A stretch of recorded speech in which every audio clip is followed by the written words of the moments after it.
I met Swami Kriyananda when I was 22. He was 44, 43 at that point. So he was always that much older than I. And he was very experienced on the path, and I was brand new. I had an instant recognition of him. He hadn't spoken a word. He just walked into the room. I was already quite interested in the spiritual path, but it had all been reading. And I'd read a lot of books, and I really knew this was what I wanted, but I didn't know what to do about it. I just had it as ideas, and I couldn't figure out what to do about it. I was in a room that was a little bigger than this one, maybe twice or three times, and he walked into the room. I'd come because friends of mine had met him. He is an American, well, was, because he's not in the body now. Today actually is his departure day. Today is the 10-year anniversary of the day he left the world. And a friend of mine had met him and told me, I've met a real teacher and I think you'll like him. And 50 years later, I think that was true. At that time, we lived in basically exactly where I live right now, literally within a few miles of where I live, which is Palo Alto, Silicon Valley area. And he was living in San Francisco. He hadn't yet, Ananda was just getting started. He had land in the country, he had a community there, but he had to stay in the city to earn money to pay for it. It was still just starting.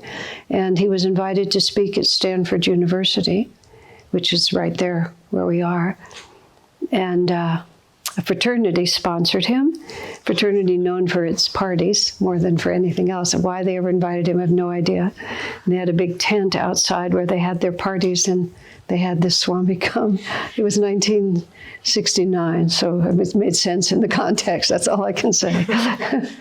He walked into the room. He was dressed in Indian clothes, but he is an American. So he spoke English in a way that I could understand it easily. And he had a vibration about him that I had never seen before. And I recognized it as what I was trying to become. Because the words that came into me were, he has what I want. And I don't even think I could have explained it, but I recognized it. And before he said anything, I pretty much made a decision that I've never turned back on, which is he has what I want and he can teach me, and so that's what I'm going to do. Because of the context of Ananda, where we were then and are still a community, not a monastery. We have monastics within it, sannyasis within it, but it was also families, married couples, single people, families, children. Just this was Yogananda's ideal, which is that you could live as people normally live and still be deeply dedicated. And so that's the lifestyle of the future. That's Dwapara Yuga, that's the coming, where you don't have to turn your back. We have to turn your back on selfishness, but you don't have to turn your back on any form. You have to just bring the spirit into that form. So I moved up there soon after. It took me a little while to extricate myself from various things, but I moved up there soon after. And very quickly, I developed a close friendship with Swamiji. And I served for a period of time as his secretary. And then he sent me out to do more or less what I'm doing now in various iterations over the years. But I was always in very close association with him. I lived next door to him for many years. Then he started living in other places like Italy and India eventually. And he moved me to Silicon Valley, blah, blah. But with the email and the phone and everybody moving around a lot, I saw him all the time. And exactly what Shankara asked about was the most fascinating part of it. And the thing is, truly evolved spiritual beings are recognizably like us, much more than you would think they are, because they're only representing the perfection of what we're trying to become. You know, how would you describe who we're trying to become? Happy, kind, intelligent, meaning not necessarily brainy, or educated is not necessary, but intelligent in the sense of being able to perceive what is appropriate in all circumstances, being able to do the needful to move your life forward, being sensitive to the needs of others, having a clear conscience. When there have been lots of cycles of expanded thinking in the U.S., especially on the West Coast, especially in California, especially in San Francisco, which is just basically where we are. And one of the big movements was to love and accept yourself, which of course is a very good idea. But sometimes good ideas can get carried a little too far. And so this was one of those that was having a heyday of going a little too far. And we were being instructed in some ecumenical conference to just love ourselves just exactly the way we are. And Swami got up and felt compelled to be a little more truthful. He said, but there's so much about yourself that's not at all lovable. In fact, you probably don't even like it. It's just like that's. And then he said very simply, he said, the only way to really be able to accept yourself is to have a clear conscience, which is a very interesting phrase, isn't it? Because we know what is uplifted and what isn't, and we know when we've behaved in ways that we're not pleased with. I'm by no means saying we should be at war with ourselves and be ashamed or anything like that, but to be really at peace with yourself, we have to live according to our own high ideals, and it's implanted within us that we're restless when we break those ideals, and it's a well-intended but a slightly false teaching to think you can just behave any old way you want and still be at peace with yourself. You won't be, because we shouldn't be. We should always be feeling the need to move forward, because whatever we have now, well, I hope this isn't the end of the story. I mean, are we completely free? Are we completely happy? Obviously not. And the promise is bigger than what we're presently experiencing. So there has to be a degree of restlessness within ourselves. Now, of course, that's a very fine art. As I was saying, I've never seen it work to be at war with yourself. But I've also never seen it work to just say, oh, I'm just perfect the way I am, because it's not the truth.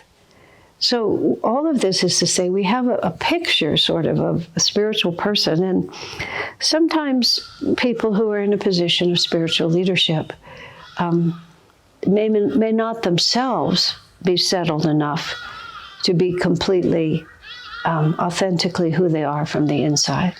And it's very tempting to put on a little bit of a something or another so that one will look more like the role that you're supposed to play. And it's often, again, well-intentioned, and we're all just finding our way. But when you meet people who are genuinely spiritually advanced, of whom I count Swami Kriyananda as by far the most impressive and the one I knew the best, but I've met a few others. They're so completely natural. And the aspect of their nature that is divine, it never seems even slightly odd or weird or any of those things. There's a lot of depictions in movies and so on. They try movies about Jesus and so on, and some are better than others. Jesus is the one that usually comes up. I was joking the other night. There's this one movie that a lot of people like. I'm not very fond of it, but in it, whenever Jesus does a miracle, you get the feeling that he turns the water into wine by sheer brute force that just takes so much effort out of him. He's all squinched up and he's trying so hard, and afterwards he's practically broken out into sweat and collapsed onto the ground. It's just because we only can think in terms of physical energy and physical things. We don't have any understanding. It's just the power of thought. And the other part of it is, and forgive me, some of you, because I was explaining this the other day in another context. A number of years ago, when I was traveling in India, I went to the holy site of Badrinath, which is up in the mountains. It's about 10,000 feet. It's a very very, very holy place. I've been to it. I've had the honor of going there twice. And there's a lot of sadhus who live around it because it's such a holy place. And they have little kutirs, they have little cottages further up the mountain. And the group that I was with recently, they'd become acquainted with a sadhu who lived in those mountains who was called Boxwala Baba. Box, B-O-X, like box. And he was called Boxwala because when the snows come, the whole Badrinath temple, the deity and everything, moves down to about 7,000 feet to Josimath because Badrinath is under too much snow and all the sadhus come down a little bit. But Boxwala Baba, so I'm told, does not leave because Boxwala Baba has a big metal box into which he goes, and he puts himself into the lotus posture, and he goes into a state of, he stops his heart, presumably. He goes into a yogi's state of trance, and he goes into the metal box so that his body won't be eaten by the animals. And then he travels in his astral form to Babaji, to the deathless master in the Himalayas, and he spends the winter months with Babaji in the Himalayas. When the snows melt, he comes back to his body and then resumes his life. This is a story that's told. I know it's possible, but I have no way of, it's not something I could measure. So we went to see Boxwala Baba, and he was quite charming in many ways. He was in silence, and he only spoke Hindi, which was a disadvantage for real communication, but he made notes on the screen. And the whole scene was, of another world for me. It was the first time I'd been that high in the mountains, sitting in this little kutir, and whether it's pure fantasy or past life memories flood me, and I'm looking out at the mountains, and the whole thing is of another order of magnitude, and I'm totally somewhere else. A few weeks later, I am still in India, and I go to Delhi where Swamiji was living and talk to him. We start talking about Boxwala Baba because Swami Kriyananda has now heard of him, and there's been some communication. What did you think, Asha? Do you think he's what he purports to be? I said, I don't know, sir. I was in an altered state, but I don't know what was causing it. I don't know if I was getting it from him, from the mountains, from the statues in Badrinath temple. I just have no idea. And then I proposed the only doubt that I had, the only reason I had for doubting him is that he spoke about it so casually. I just go in the box, I sit there for the winter, then I come back like this. And Swami's response was very, very profound. Oh, he said, at a certain point, doing such a thing is perfectly natural. And that is actually the key to the whole thing. Doing such things become perfectly natural because you haven't become something that you aren't. You've just become more of yourself. And so it's perfectly natural. This is who I am. This is what I do. I'm going to give you a tiny example from my own life, which doesn't compare. But one of the ways that Swami Kriyananda has always taught us so marvelously is he can take a very elevated idea that your brain just doesn't know where to go with, and he'll pull it down to something you actually do understand. And then you can see the principle, and you can see how that same principle could just continue to expand until it reaches this level that you don't understand. So I was visiting in Bangalore, where Ananda was just beginning to develop a group. I'd never been there. I'd never met any of the devotees. It was mostly a householder group. I was a guest in this family home, and I was just giving a satsang. And they were asking me, because we didn't know each other at all. That was before I had such an internet presence, so I was really a stranger. They were asking me about meeting Swamiji and doing this and that, and I explained how I met him, and then I just left everything behind, which wasn't much, but I left everything I did have, and I went up because it was a little bit higher in the mountains, and just joined the community and never looked back. And I talked about just dropping everything and going to the mountains, and the family groups around me said, and what did your parents think? Like that. Now, I first had to say I'm an American, and we're a little more cavalier about what our parents think. But I had to say, honestly, it never occurred to me to ask them, and what they thought wouldn't have made a whit of difference to me. Okay? Now, there's a huge titter in the room. You know, she didn't ask her parents. She wouldn't have cared if the parents like this. And there was a couple of comments like, you know, what a remarkable, what a brave thing to do. And I just kind of looked at him like, well, what else should I have done? You know, this was the whole meaning of my life that I'd been looking for forever. What did anything matter compared to that? And then I remembered Bhaktiwala Baba. Really, I thought, oh, at a certain point, this is just natural. Someone might look at that as going to this impoverished place with no prospects. Believe me, there was nothing about anything we were doing at that point that looked like it was going to amount to a hill of beans, you know. We were living in these little tiny, now they dignify them, they call them tiny homes.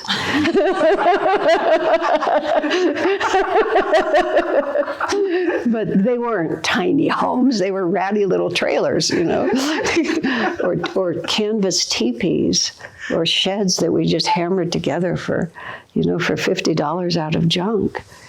And we had really virtually no money and no prospects at all. And we weren't people who had grown up like that. For the most part, we'd walked away from privilege and potential and earning. But what else would we have done? You know, even to think that it took any kind of courage to do that, it would have been stupid not to. But so, coming back to what you ask, the thing about Swamiji is that he was just the most delightful, charming person I'd ever met. By every just normal human criteria.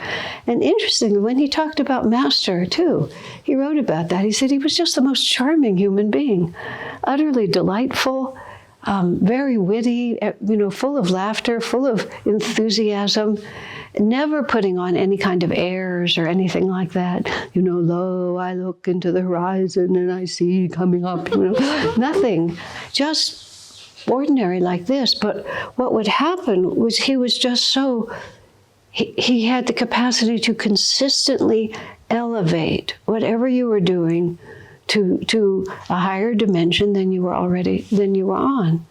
But not to a dimension that you couldn't relate to, but just a little more than you were able to meet. And we all got used to it. And you had to have a certain amount of desire for truth, or else you didn't enjoy his company.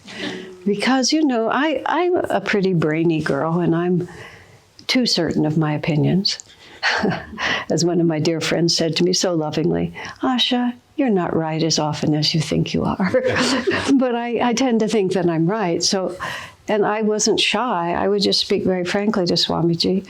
And then there would often be this just sort of moment of silence in which whatever brilliant statement I had just made would just kind of vibrate in the air for a moment. And even before he spoke to me, I would just suddenly see it from a different angle. You know, this is what I had always thought, but why had I always thought that? And really, in the light of what I was learning now, why was I so sure it was true? And then often in the most conversational, natural way, he would just bring up another perspective, but not, you know, like this, not scolding, but just gracefully having a very interesting conversation about had I considered it from this angle. So whatever happened, and then there were other times, many other times, when, you know, you would just do something that was just a little off, a little something or another. And, you know, there would be a certain kind of silence if you were listening for it. If you weren't listening for it, you wouldn't hear it. But if you were listening for it, there would just be a certain kind of silence. He didn't have anything supportive to say, and he didn't want to contradict. So he would just say nothing, and you would hear that silence, and you would have to stop and think for a minute. You know, and then if you were receptive, you would take a step forward, and then he would respond. He never, ever imposed, and he never argued. He's just like, why would he argue with you? You can't talk someone into wisdom. You can't argue them into wisdom. You have to magnetize them into it. So he just operated at a very powerful magnetic level. So your own life was always in relationship to that magnetism. And again, if you were eager for it, it was well, there was just nothing like it in the world. You'd do anything to be in his company, just cross the world, wherever he was. I was fortunate to have gotten a small inheritance at a very pleasant moment. Then I just put it in the bank to travel. And so wherever Swami was in the world, whenever I had a chance, I could just buy a ticket. It was kind of touch and go as to whether he was going to outlive that bank account. I didn't really want him to leave, but you know, they were kind of going like this for a while. But that was my very, very good karma, so that wherever he was, whenever it was appropriate. And you know, you couldn't just attach yourself to him and follow him. You had to be invited. But part of Swami's greatness was not that he was so different than an ordinary person, but that he was so perfect as an ordinary person. I never saw him act from personal motive, meaning in the sense of, I don't like you, or I'm tired of you, or anything like that. On one occasion, though, he was very funny. Some people had invited him to come to Hawaii, and he was trying to help them, and he went and he stayed with them for a week or so. Can't remember who exactly it was. Maybe it was a married couple, I don't remember. But they were a little less sincere than they might have been. I think he was giving them a chance, even though they continually told him that they wanted to be corrected and to be guided. The truth was they didn't. So he spent a week there, and then he came back to California. And my friend Seva, who often drove his car, we went to pick Swami up at the airport. And Swami was in the car, and he started, the only way I can think of it, everything we did, and I can't even remember what we could have done just driving back from the airport, he criticized intensely. And the more he was criticizing us, the more we kept laughing. It just seemed the funniest thing, which is really not the way I usually respond to being corrected, not at all. But the more he criticized us, the more we were laughing, just with an inner joy. And finally, after about 10 minutes, Swami said, he said, for a whole week, I could never say anything I really thought. He said, now I've gotten it out of my system. And then we went back to normal. So he was also very authentic. He loved everyone, but kindly. He could say the most frank, damning things, and it would still be kind. And he was very frank. My friend Seva again spoke of this one woman, and she was very, very difficult. And Seva, who was very sympathetic, said, I just wish she had more confidence in her personality. Swami said, please, the only thing that makes her bearable is that she has no confidence in that personality. But he was always kind to her, and he put out every possible effort he could to help her. So it was like he could see things exactly as they were, but he never closed his heart because of it, you see. And sometimes we think in order to keep our hearts open, we have to, say that black is yellow and yellow is green. We're looking right at someone who's completely impossible, and we have to pretend that they're just wonderful the way they are. There was never any pretense. He was just completely clear, but perception and what you do about that perception are two different things. Because Divine Mother sees us clearly. She knows what a mess we are. She knows how black our hearts are. And many people's hearts are very black. I'm not talking about anyone in this room, but go a few feet beyond, and you'll see many hearts are very black. And Divine Mother knows that. Very dark, very filled with shadow. That's what I mean by that. I'm not talking in any other way. Just filled with shadow. But she doesn't love you less for it. But she has to know who you are, or else she can't help you. And that's how Swami was. He was absolutely dedicated to helping us, but that didn't mean he didn't know exactly who we are. And this I say unequivocally. He never misunderstood me. And in fact, he understood me better than I understood myself. And that sounds small, but it isn't. Even the people who love me the most in the world often don't really understand the chaos that's going on in here. But he never misunderstood. And his response was always exactly what would help me. And most of the time it was kind. Sometimes it was stern. I didn't respond well to sternness. I responded better to kindness. Yeah. Some of my other friends, he was more stern with them because they responded to that. Me, I wilted like this. So, but that's part of what he understood. He knew just exactly where it was. I mean, that's divinity on a much higher level than anything else. Many people, things would work and things would happen around him that were good. There's no stories like water never turned into wine as far as I can remember. We didn't drink wine anyway, but it never turned into apple juice. I can't myself think of anything that was, that really would qualify on that level, like Satya Sai Baba would manifest things with his hands. But what happened around him was that everybody got better. What happened to me personally is that, well, I'm not dead in a ditch, which I would have been a long time ago. And everything is different. And everybody I know who in any way tuned into him had that exact same experience. If that's not divinity, I'm not sure what is, because that's where it comes from. But it was our divinity. And all he did, in fact, he never led by edict or by rules or anything like that. There was a period of time when the way land use works, where we had our community up in the mountains there, our neighbors, because it's very democratic, our neighbors could complain about things we were doing, and then they had a lot of control over what we were able to do, and we grew extremely weary of it. And we investigated with an attorney and found that if we were actually incorporated as a city, C-I-T-Y, at the very end I realized we could incorporate it as an S-I-D-D-H-A. H-I as a city. But for most of the time we were trying to become a city. Then we could have control over our land use. We were a big farm. We didn't look anything like an urban area, like zero. But law is not rational, and law is not intuitive. Law is political. It just is what it is.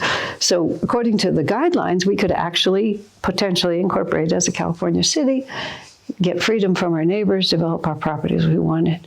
So why am I telling this story? Let me even try. Oh, yes. So for a year and a half, my job was to try to get us incorporated as a city, working with two women who both happened to be attorneys. And it was very, very controversial. And in the end, we didn't have a Ice Cube's chance in hell. I mean, we were just defeated completely, but it was great fun while we tried.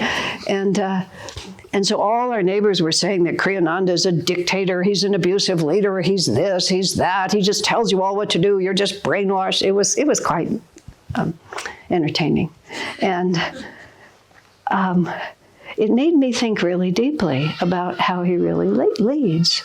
We had a few rules, but you couldn't take hallucinogenic drugs, you couldn't drink, and you needed to be with the program. People weren't there unless they wanted to meditate and wanted to be disciples. But his leadership was 100% by magnetism and by enthusiasm, primarily by enthusiasm. He was just very, very enthusiastic. And whatever he did it with a great deal of zeal, and it was just more fun to be where he was than not to be where he was.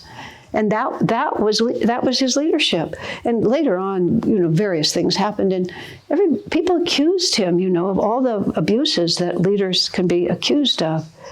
And I had to stop and think, but he's never ever even told us what to do. And there were no rules about your personal life or anything. And if you made mistakes, he was always so kind. Yes, these things happen. Now let's go forward. What are we going to do? Because it was just the joy. He had just so much joy about what he was doing. It just spilled over all the time. And he had good ideas and he was creative. But you came along because you wanted to. And that's how God is with us, you see. It would be so easy to be forced into being good. And this is what institutions try to do. They try to force you to be good. He never tried to force us to be good because it won't work. He just gave us an example of who we might be and let us decide whether it was worth the effort to try to become like that. Because that's the only way true change ever happens. And I think that's divinity. expressed. But, and then there would be times, there's no question about it, there would be times when just a Bob would descend, and would come at very odd times. So, I at least always wanted to be with him because you never knew when it would happen. I have pictures in my mind of being on holiday with him, and the most extraordinary moment was walking from our hotel room to the dining room. We're just walking along. And I don't know whether his consciousness shifted or it was just me suddenly noticing what was going on. And it would always come not in bells and whistles, but just in this extraordinary sense of contentment. Just being at peace. We're so seldom really at peace with ourselves. There's always some part of us that doesn't have a clear conscience. I should have meditated a little longer this morning. I shouldn't have said that unkind thing. I wonder what's going to happen here. And then when all of that stops, and we're just exactly who we are, and we know we're right where we should be. And that was the bhav that Swami would emanate. And he may have emanated it all the time, and I only received it some of the time. But that would happen, and that would happen regularly. But it wasn't like you hung around hoping for that. It was almost like that was a little extra, like all of a sudden you would just see the fruit of everything that you were doing, and you would feel it. And of course it comes at other times, but it often came in his presence, when he was speaking or not. Just, he would walk along like that. And suddenly you'd realize that all 15 of you who were hanging around with him were all lined up behind him. It happened to us once in Disneyland in Los Angeles. In fact, at that time, there were about 15 of us. He'd gone down there to do some programs. Swami used to really like Disneyland. It used to be very innocent. Now it's become quite like the rest of the world, but it used to be very innocent. And he really liked it. And we were there, and we were lined up to watch. Is there a Disneyland in South Africa? No. We were lined up to watch the electric parade. This was in the innocent days, where all the little Disney characters, the mice and everybody, and now it was probably it's so low tech, but they would wear little, lights, and the characters would come down, and it would be the electric parade, and it was fun. And they would sing their little, Mickey Mouse songs and all of that. And we were just standing there, and there were hundreds of people. We got early to be on the sidewalk. And Swami just said like this. He said, imagine, he said, just looking at this room. And every time I think of this story, I think of this Japanese family with pushing a baby carriage. It was just sort of, he said, imagine, he said, not merely loving all these people, but actually being all these people. He said that was master state of consciousness. That's what it is to be omnipresent, as you are as much in any form of the divine as you are in your own. He said that was master state of consciousness. As we all sort of looked around, and I particularly looked at this Japanese family pushing the baby carriage, and it was just such an alien life to mine. But something happened, and we all just sat down on the sidewalk and started meditating. Just right in the middle of Disneyland. And we meditated for about half an hour. We were very early to the parade. And by the time we opened our eyes, we were surrounded by people. I don't know what they thought, we're just, because we were all just totally like this. And, Minnie Mouse was coming by, so we got up. But that was an extraordinary moment. It just something, and that really came from him. Something came out of him that just turned all of us. Because we'd just been laughing and eating popcorn. There was nothing going on at all. So does that answer the question? Yeah? Yes, Janine. Can you still feel that now that he's passed? Oh, yes.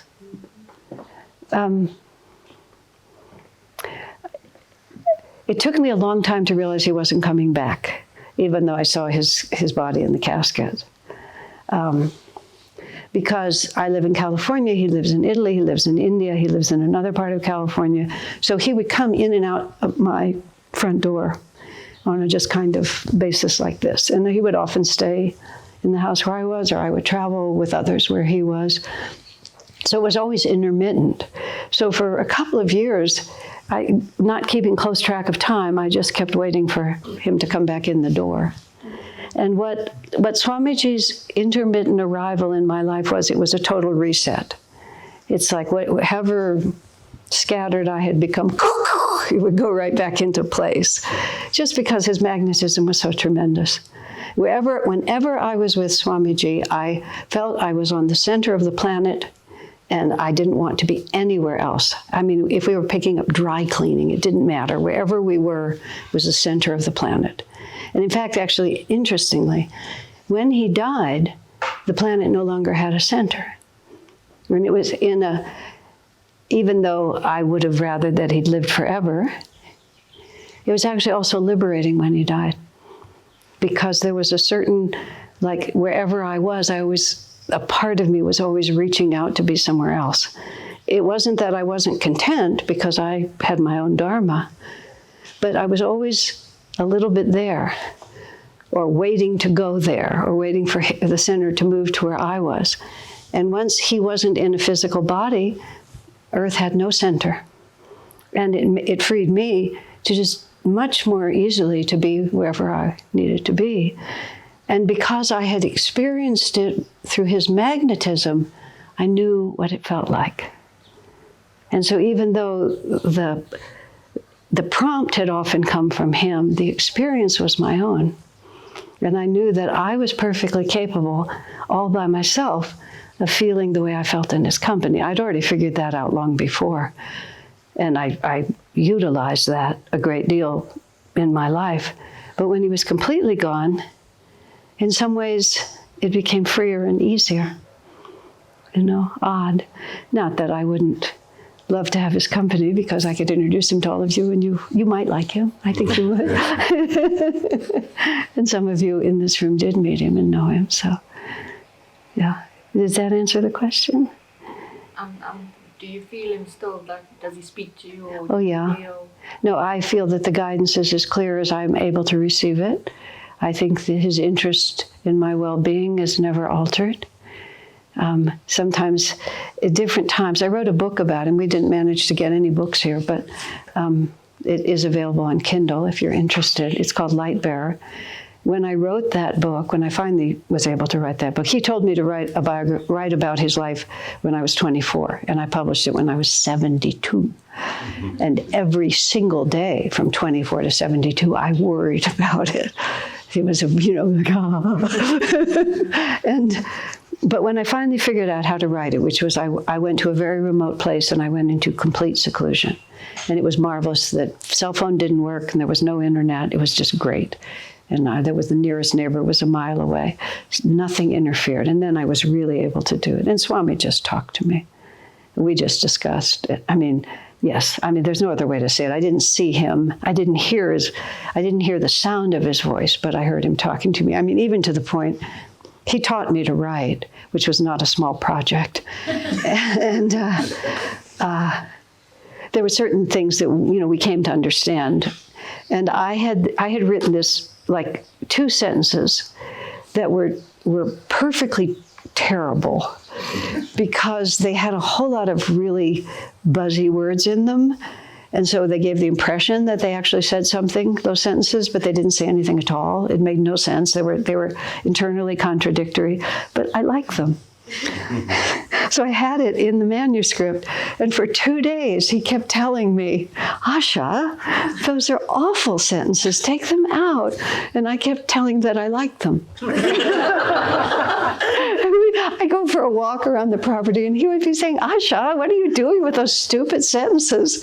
And finally, literally, I was laughing out loud as I would have been if he was there. Because, he was right, I was wrong, but I liked them. And I finally went in and I took them out of the manuscript. Never entered my mind again. Just completely gone. And in another context, there was a quotation of his that I knew it was important, but it didn't quite make sense. And I just kept wondering and wondering. And finally, I finally just said, what are you trying to say? He added 2 more words. I knew exactly what he meant. And I used what he said because I knew that's what he really. So that was the most dramatic that it's ever been, but it was because I was able to be so focused.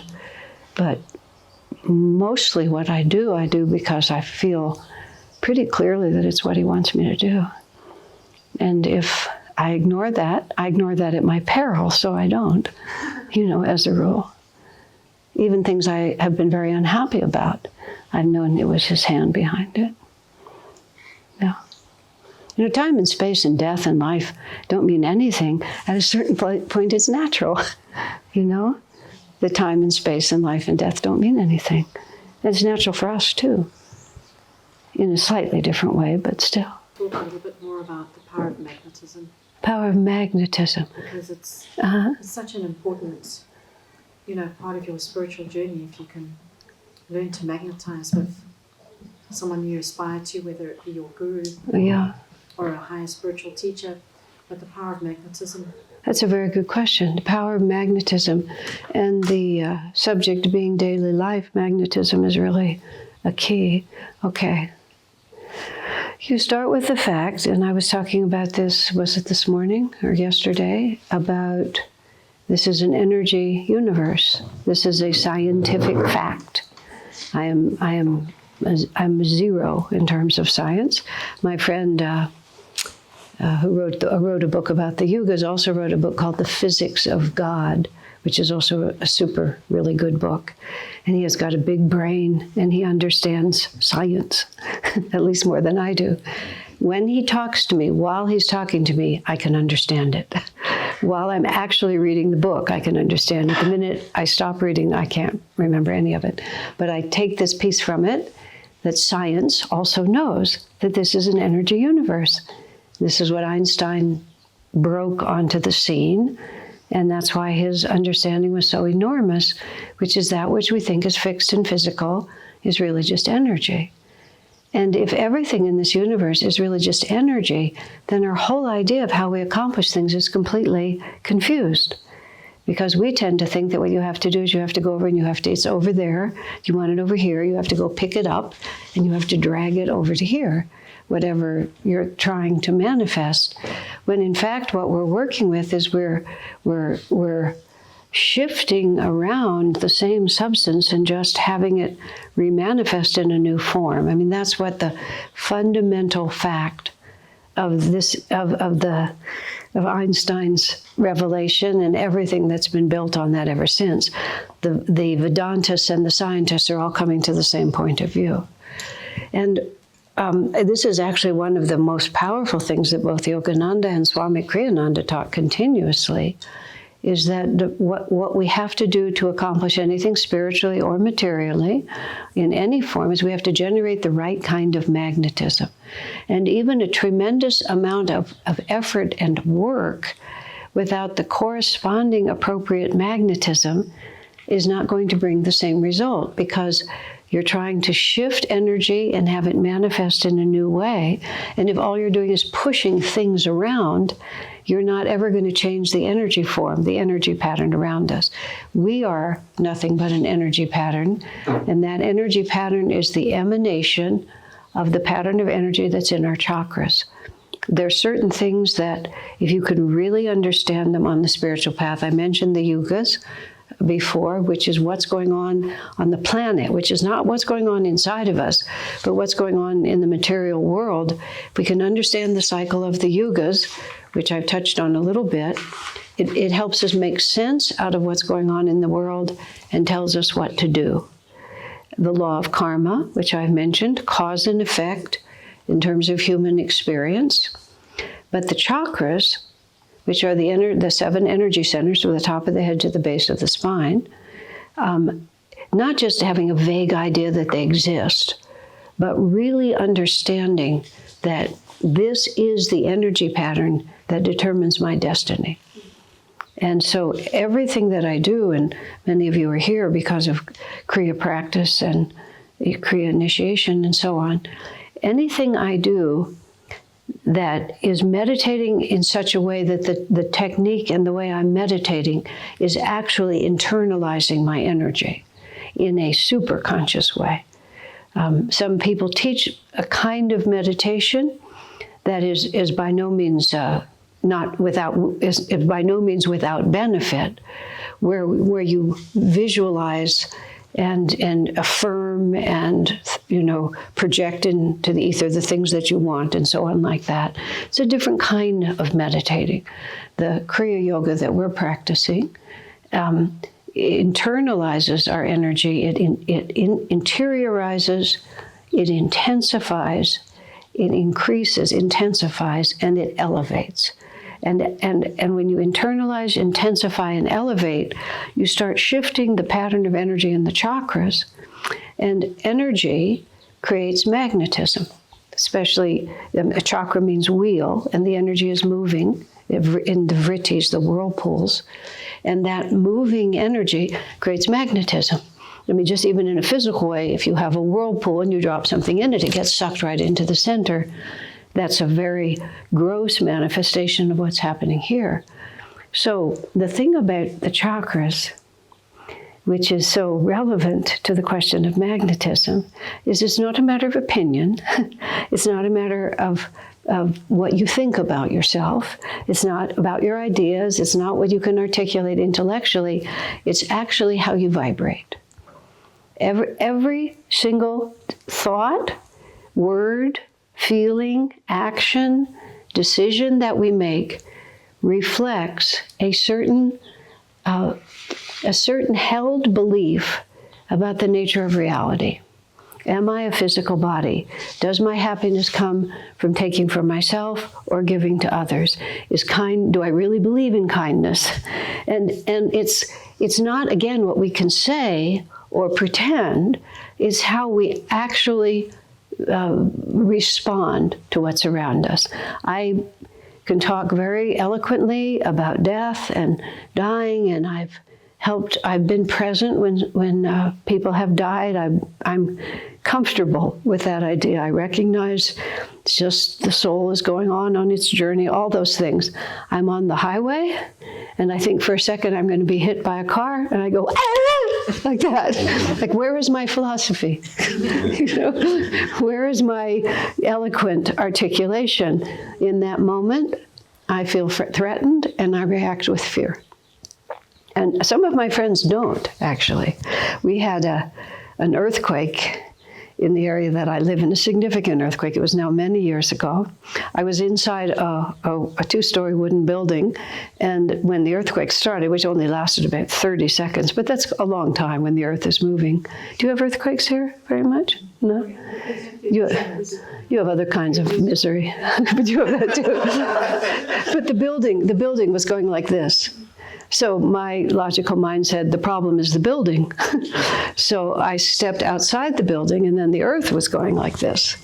And the trees were going like this, and we have a swimming pool in our area, and the water in the swimming pool came up out of the swimming pool and came over the fence, almost all of the water like that, which is not normal.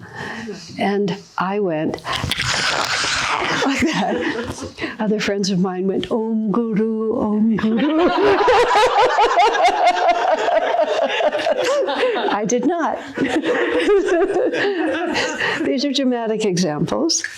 But nonetheless, when somebody just says something you don't like, and even if you control it, you may have a feeling like that. Anger, frustration.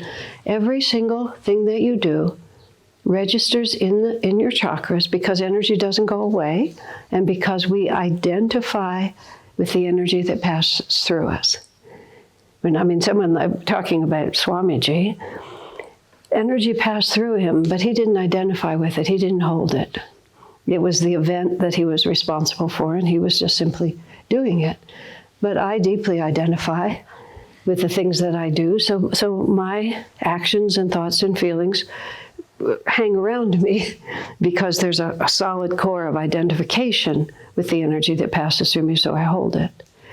So every time I meditate, do Kriyas deeply, every time I have one of those wonderful experiences with Swami, every time I lose my patience, every time I get afraid, on a spectrum of total delusion and complete enlightenment, like a piano keyboard, there would be a number you could assign to each one of those, and it stores in the chakras, and it vibrates according to what it is. And you can see in one lifetime and over many incarnations, we develop a pattern. That's why people will, quote, read your chakras. And if they're capable, you really can. Oh, it looks like you got a lot of energy there. It looks like you have a whirlpool here. It looks like you have an inclination this way. Because that's what we are. We're walking around all the time. And when the astral world, in our energy body, we're just in that field of energy. And then we take that energy body and we put it into a physical body, and it animates. But when the sperm and the ovum unite here, this is Yogananda says at the medulla, first thing that the little baby does is it makes something that looks like a matchstick, which is it makes the length of the spine. And then the energy magnetism of that, the chakras, which are not physical, so even though the little matchstick is really tiny, there's no physical dimension to the chakras, that energy magnetism starts creating matter. Energy starts converting into matter, and then gradually the little baby grows. And as long as that energy pattern is inside, the body's animated. And for those of you who've ever been when someone died, especially if you were doing a vigil, and you were just glued to that person as they went through the last hours or days of their life, the moment the spirit leaves the body, which was so vital, becomes like a piece of furniture. It is the weirdest thing. And you realize in that instant that you were never relating to the body. The body was just the window through which the person expressed themselves. Because as soon as the spirit goes away, the body's just unimportant. It's magnificent when you perceive it, because it's so vivid. Okay, so now so this is the process of magnetism. Magnetism is simply who we are.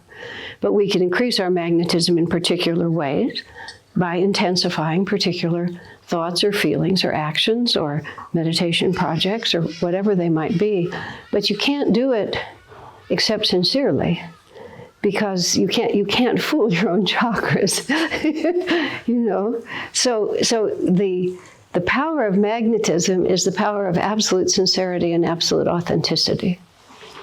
And to have magnetism in any area, you have to practice always living in such a way that you are generating a magnetism that will draw to you what you want. Otherwise, it won't happen. And as you can't just turn it on, as I was saying at the last second. Swami Kriyananda said to me very early, and it's been one of the key guidelines for my life, was my chiropractor recently. I had a new chiropractor, and he asked me about my stress level. I said, look, I live in a community of really deep meditators, and among them, I'm considered pretty high-strung. I said, if you take me out into the world, I'm very mellow. But I have a lot of intensity, and sometimes that intensity gets away from me. There's no question about it, much less so than I used to. But Swamiji said to me at one point, he said, you won't do more good by merely doing more. And what he was explaining to me, which we have talked about since, was as soon as my magnetism is not good, everything I do after that is not going to work out. Because even if I can put the pieces together, the energy I'm putting out is going to be contrary to whatever intention I'm trying to do. So I've always used that ever since as my guideline. When my magnetism begins to go south, like I'm the only one I watch all of you in the kitchen in there for the first 3 or 4 years, maybe 2 years that I lived at Ananda Village. I ran the kitchen, and I served about 30 people 3 meals a day. And with all due respect, I had one assistant, and she was not mentally normal. But they saw neurodivergent is the word they use now. And I cooked 3 meals a day, 6 days a week. And on the 7th day, she did not rest. She filled the truck with everybody's laundry, because we had no laundry facilities. And then I filled the truck with food. And then I loved it, absolutely loved it. It was my favorite job forever. But you know, I was always in there doing stuff, and the thought can come into your mind, everybody else gets to be in the temple and gets to do stuff, and I'm in the kitchen, you know. And then I wonder why people get indigestion from that particular meal. You know? I mean, I could still do it, but my magnetism was not good. And so it just, over time, I began to understand, and much of the time, it still had to be done. You know, sometimes I've had the luxury of just, you know, dropping out and telling everyone no, but sometimes it still has to be done. But you're not going to do any good unless you can make your magnetism happy again. So you have to stop and generate the right kind of magnetism. What a privilege and a joy it is to be in here cooking for everyone. And when they come out of their wonderful experience in the temple, they'll be really happy to have dinner. Whatever it might be. Or, you know, you can see how you can diverge between how you appear and how you are. And if you really want to have any kind of success in your life, you have to have magnetism that is attractive and attracting. That doesn't necessarily mean that everybody loves you or everybody likes you or thinks you're wonderful. Attracting magnetism is also absolute determination. This will work. That was what Swami Kriyananda was like. He had tremendous magnetism because this is, I think I can say this correctly. Let's see. He was very affirmative, and sometimes he would be so affirmative that we would try to cut down his magnetism because we didn't believe in it. Every time we would have our annual spiritual renewal week, we called it, and now it's in June, it was in August. Every year, we've been doing it for 50 years. Swami would say, I think about 200 people are going to come this year. And as soon as he would say that, we would all say, yeah, sure. Like that, you know? So he would generate like an inch of magnetism, and we would just eviscerate it, you know? And then we'd have, you know, our usual 37, 40 people.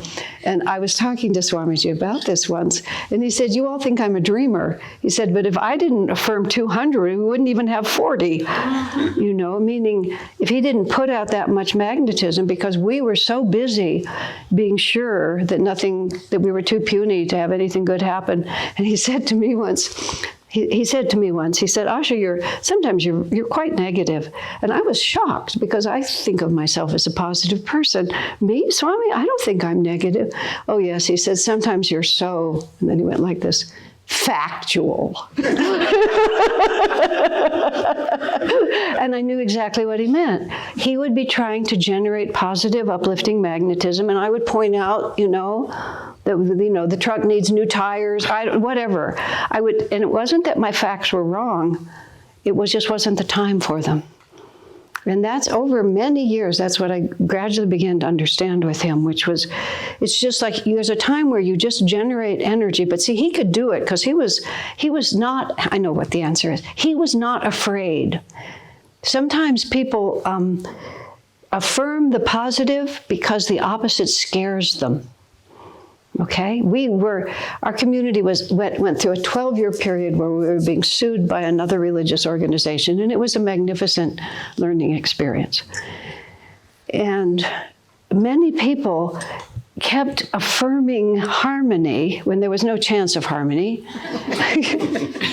not because they believed in harmony, but because they were afraid of conflict.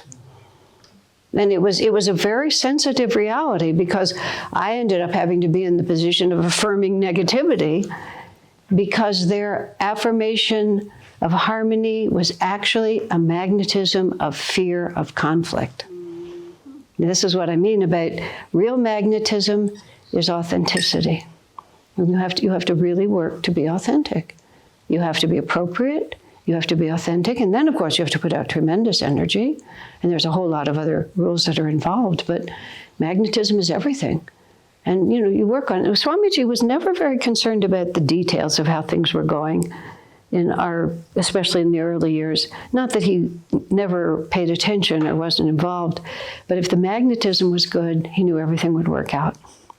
Maybe so-and-so a person wasn't making the most brilliant decisions or wasn't the best at their job, but they had really good energy and they were really positive and they believed in what they were doing. If the energy was right, was how he would put it. He said he knew the details would take care of themselves. And then sometimes you had very capable people, but they didn't have good magnetism. They weren't happy, they weren't fun, they weren't loving, they weren't harmonious. Whenever I'm trying to help anyone with a project, I always ask, who's going to make it fun? You know, who's going to make it fun? Because if somebody makes it fun, it'll work. You can make everything work. There's a picture from a long time ago of this man named Ananda, who's been our organic gardener since the beginning of time. He's a great big man, 6'4", 6'5", very, very capable. And there's a picture of the backhoe. You know, probably one of those machines that digs a big hole, looks like the dirt digger.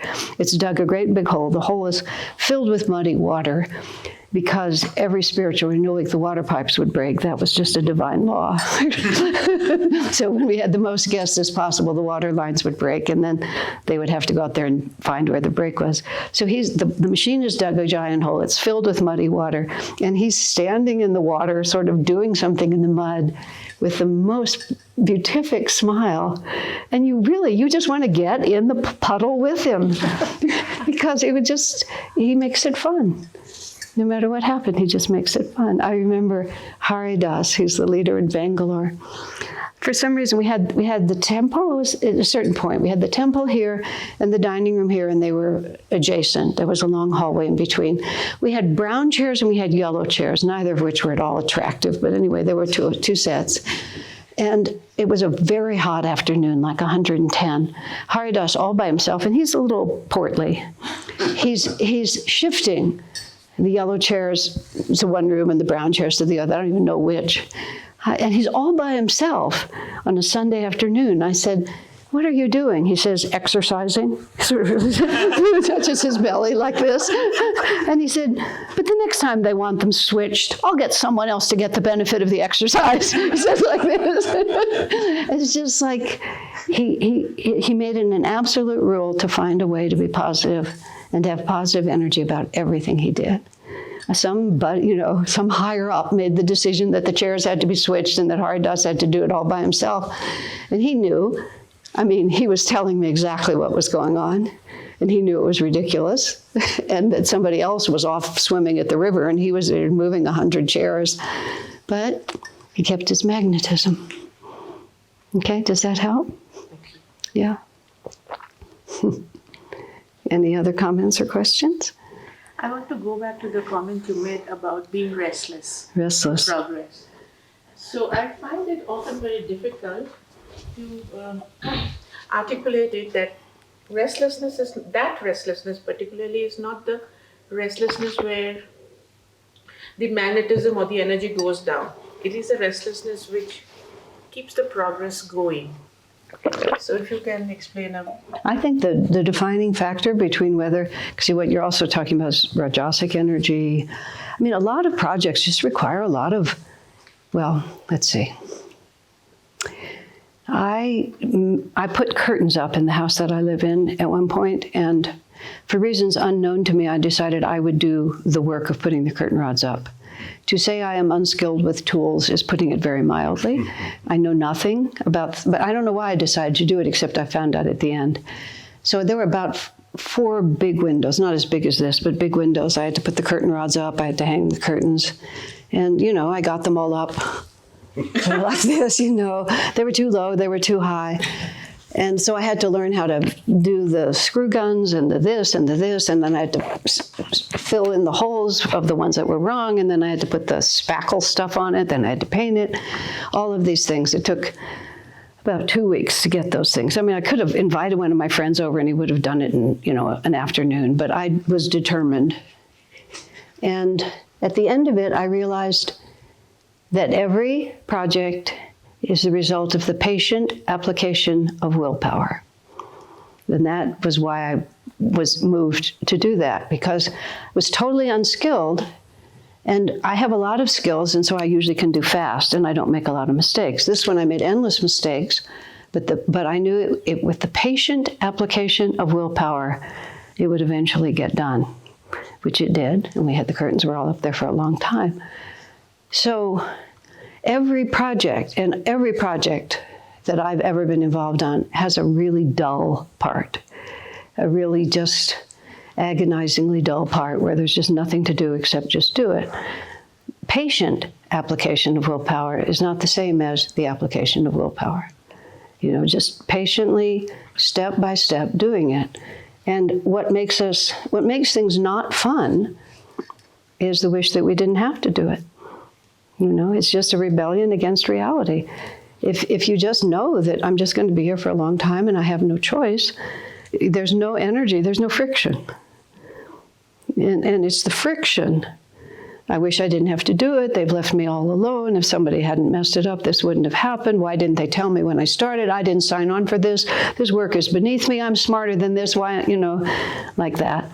That's what wipes us out. Just sitting there doing some mundane task is not in itself. And whenever you feel that friction, it's resistance. That's the simple word for it. That friction coming, your magnetism is not working. You will make mistakes. You will be exhausted when you're finished. And if you just recognize the patient application of willpower, because it just takes a lot of energy in this world to do anything. Swami Kriyananda had so much energy, even at the end of his life, when his body couldn't do anything, his mind was still, you know, he was writing books and doing things right to the end. He ran us into the ground. One night I was at his house, and it was about 11 o'clock at night. I looked around, there were like 8 or 9 people there. Each one of them was working full out on some project that he just found. He did all that for our benefit.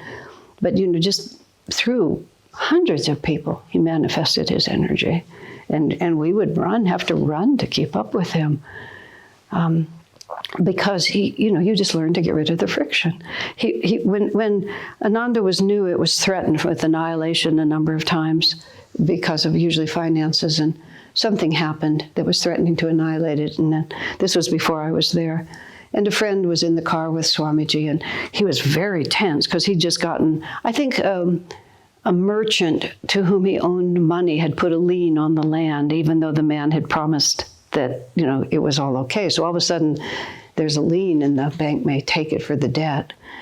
And he was very intense. And it was a woman who said something like, oh, just come to my house and have a cup of tea and you'll feel much better. Swami just said to her with so much force, I don't care how I feel. I have to think about what I'm going to do about this. And it wasn't like he was angry or anything, but it was like action is required here, and this is what is needed. And that's how he would always work with us. You know, don't bother thinking for a minute that you'd rather have it different. If you're going to succeed, action is required. Let me think about what that action is. Now, it may serve you that you can think better with a cup of tea in your hand, you know, but you're not doing it because you're afraid to face it. So fear is always an issue. Resentment is always an issue. Victimization. Everybody gets to do more interesting things than me. Nobody appreciates me. Swami trained us to joke about attitudes we might be tempted to have seriously, so that you would have in your mind that this was not something you could say serious. So I often say, nobody cares about me but me.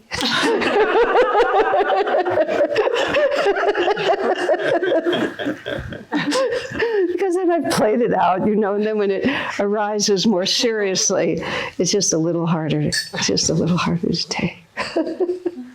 Humor helps. I think after courage, a sense of humor. I think actually Swami puts devotion after courage, but I would put a sense of humor way up there. And it is in his fundamental list. You have to just take yourself a little lightly sometimes. Swamiji actually had not Swamiji, you actually have a lot of stories where Swamiji really made you work in very, what should I say, in an intense way, and all of you gained out of it. He always was showing us that we had much more energy than we thought we did. Yeah. We were capable of infinitely more than we thought we were. And much of the reason we couldn't do things is because we were so busy resisting, you know, and that he would just, and then you discover how much fun it was. That's all. And see, there it is. You see, that's the point. You discover how much fun it is. And that it's much more fun to put out energy. It's much more fun to be positive than it is not to. And then nobody has to tell you you're supposed to do it. So who's going to make it fun? And if no one else will, then maybe you can, you know? Because if it's fun, then everybody will do it. Yeah? We had this project when where I was living with the women, and we had this spring box. It was like a big hole. The spring was at the bottom. Somebody thought it'd be a good idea to dump a lot of gravel in there.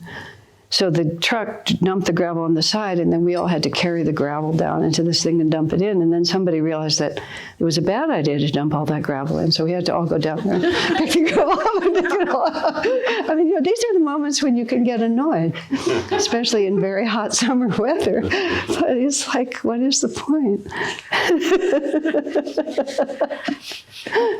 Yeah, we finally served tea. We sat down before we took the gravel out. We all went down into the gravel, served tea and cookies, sat down there, just enjoyed it, and we got up and we moved all the gravel out.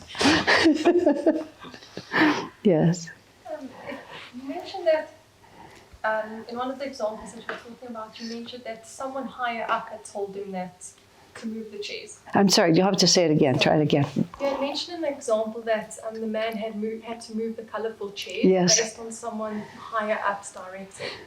How do you find balance with that leadership within a community setting? Okay, when I said higher up, even as I said that phrase, that wasn't really the right phrase, because this is how Ananda operates, and it's actually pretty good. We do have responsibilities, and those responsibilities have names. You're the manager, you're the leader of this. You know, we've never tried to make a different vocabulary. But no one ever has authority in our community just because they can claim a position. If they claim a position and people don't want to follow you, they're very creative at finding a way not to do it. They just won't. Leadership in Ananda, regardless of what position you have, or even if you have a position, is the result of one, you are willing to take responsibility. You are willing to make the decisions. You are willing to try out, to risk it and not just be afraid to be the one who actually did it. You will take responsibility. And the other part is that you're magnetic in the way you take responsibility. If you're a bully or lazy about it, or you're just enjoying, it very rarely happens in our community because we're very well trained, but it does happen. That somebody just uses their position in a way they shouldn't use it. People will find a way not to cooperate. Now, the issue of responsibility, though, is the key to the question about democracy, which is what you're really asking. This has been a little hard for me because I'm very strong-minded and I like my own ideas. I like my ideas better than everybody else's, as a general rule. I have elevated that to the point of saying that I am a creative artist type, which is really just a rationalization for a whole lot of things that aren't so noble. But anyway, that's how I feel. But the way I finally figured it out is whoever takes responsibility, it's their karmic opportunity to exercise responsibility and to learn from exercising it. And if the responsibility has not been given to me by the universe, by Swami Kriyananda, by my peers, whatever, if I don't have the actual responsibility, then it's not really my karma. And my karma is to help my friend work out their karma. And the way Swami put it to me in terms of working with leadership is he says, why don't you try to think what they're trying to accomplish and see if you can help them accomplish it, which was one of the many very useful things he said to me. So instead of thinking what I would do if I had the responsibility, which, oh, surprise, surprise, I don't have the responsibility. You have it, and you have it because it's appropriate for you to have it. If it was appropriate for me to have it, I would have it. So we don't have any elaborate consensus methods or democracy methods or anything like that. It's based on who's willing to take responsibility, who can be magnetic in the expression of that responsibility, and then we try to help each other instead of always thinking that we need to compete for a voice or something like that. And as a result, Ananda works remarkably well. We've had notable, dramatic blow-ups and catastrophes, but not many of them, considering how long we've been together, because of those two principles. And also, you don't get a lot of fame and fortune for having a position within Ananda. You know, it's just like, we don't go around being impressed by each other merely because you have a title or a color or anything like that. It's a very authentic, it's magnetically honest. That's how it came to me finally at a certain point. There's a magnetic honesty to this community, which I think is the result of the presence of the gurus. We're all trying to tune into the same higher power, and as a result, it's very difficult to become inauthentic. So I've watched it in multiple locations, I've watched it in different countries, that there's just some magnetic honesty that sets in, that anybody who tries to set themselves above or have power or have influence when they haven't earned it, it just kind of fizzles. And that magnetic honesty is much more powerful than any systems or any rules. It's because we all meditate. We all meditate to be in tune with the same ray of energy. It's not, that magnetic honesty just pushes. You can get away with it for a while, but not for very long. And Swamiji has trained us in a profound, fundamental kindness. His leadership by kindness is, I think, the right word. And it's not confrontational. We recognize that it takes time for people to learn. I recently read somewhere, and something that Swami wrote, something I'd never read before, that confrontational is when you're trying to push your point of view over someone else's point of view. We're kind, we listen. That doesn't mean nobody ever takes a stand. But fundamentally, whoever has the responsibility gets the opportunity to try it out. And we try to help each other. And then, of course, if you're the one with the responsibility and you're misguided and people are trying to help you, you're much more likely to be able to perceive where you're wrong or become enlightened to realize what would be better, because the magnetism is there. So I know many communities approach this very differently, but this is the way he trained us. Okay?